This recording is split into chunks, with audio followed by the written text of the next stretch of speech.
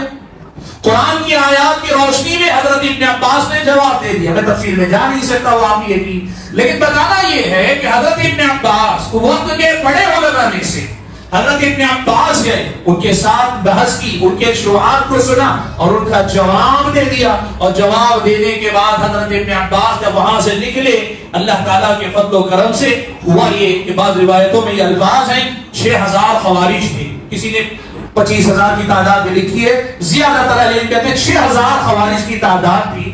ان میں سے 2000 خوارج نے وہیں کے وہیں توبہ کر لی.